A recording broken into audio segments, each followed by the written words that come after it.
welcome to Late to the Show. I'm your host, Prophet74, and today we're going to bring in a radiator. We're going to compare with a different radiator. It's a PC radiator for a desktop. If you're doing mods on your desktop and you're doing water cooling, you want to get that separate. This is it was inexpensive, and we're going to see if it's even good, if the quality is well. So we're going to take a look at it and see what you get when you purchase something like this. So let's take a look at it. All right, so the box came really covered, good support on it. So they gave you the actual radiator here, a little thick. I like it. Big long radiator, and they have different sizes, of course. So it's a really long radiator. I'm gonna take a look at it. It came with really good cover support. I like what they did. They give you, it's not damaged or anything when it was shipped. On top of that, they give you the actual screws in here, and I think they only give you one set. Oh, actually, they give you three sets. So let's remove these out of the way. And let's talk a little bit more about the radiator. Now, the radiator is it's well protected. It's a little thicker than other radiators. I'm looking at it, and right now its thickness is about it's about an inch and 1.4. So it's not that bad. It's as huge. It's bigger than other ones that are thicker and wide. And they give you that little clearance here, so the screws won't hit the actual radiator part of it. This gets damaged very simple. It gets bent and stuff like that, and during time, if you damage it or anything, nothing really happens, but less airflow, and we're gonna bring that up. We're gonna bring another one, compare it to it. So if you're doing your own mods instead of buying one set to go, this might be an option for you. And you can always replace your older one, but you're just gonna have to replace liquid in it. So it's another option. So let's go ahead and put this aside, and let's compare it with a different version of it. And this one's actually it's a little damaged. It's an older one, and this is an NZXT version of it. Of course, the holes are a little too thick. These are really thick holes that they have in here for this comparison. But if you guys see the difference on the size of it, it's a lot smaller on the thickness. It's a lot smaller in here. So the clearance, I'm gonna see if I could put a little video on it so you guys can see it.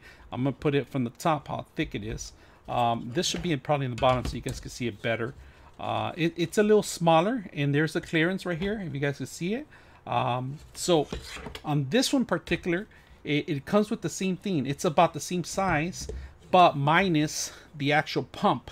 You're gonna have to buy the pump for this one. Of course, this is for a self-modification, and like I said, damaging the centers is a little simple. They get dinked a lot. If you guys can see it, the colors, I must have damaged it here, just scratched it, but it's still good. It's still valid. There's no water leaking or anything like that. This is only the top of it.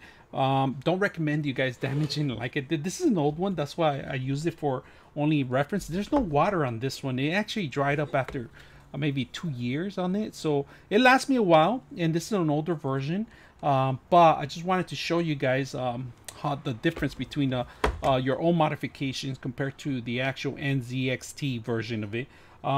The good thing about this one, it comes with this pump already. It's all ready to go. You just mount it to the CPU, and they even have a GPU mounts. And so it's this company NZXT makes a lot of modifications. They have a lot of threadings for actually the GPUs and the CPUs, AMD and Intel.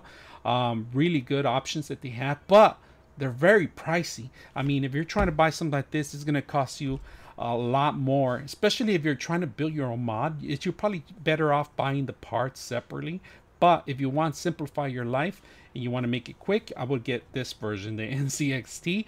But if you're going to do a modification, you like to be hands-on everything, then this might be an option for you. And right now it's #1 in Amazon. Because it's probably the cheapest one I found in Amazon, and now the prices are going to start picking up because a lot of people are staying home and they're doing modifications, and this is one way to start your modification. Start now, buying slowly your parts, and then later you'll get the desktop and the motherboard and the CPU, and hopefully by the time that you complete it, all you're collecting your parts, maybe you'll be able to get one of those RTX 380s.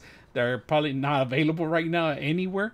And then you can modify that one to actually do the water cooling. Now, this is going to be for just the GPU, the CPU right now, but I do plan to add the modifications to the GPU as soon as I get a 380. And then they have modifications for the 380 mounts, because unfortunately, not a lot of vendors are coming out with that. Only a little handful of vendors are coming out to overclock or add water cooling to the GPU. So that will be down the line, but for now I'm getting ready to modify a whole motherboard with the CPU water cooling. But this is a great option, and if you guys have any questions or any comments, let me know. I'm your host, Prophet 74. We're out.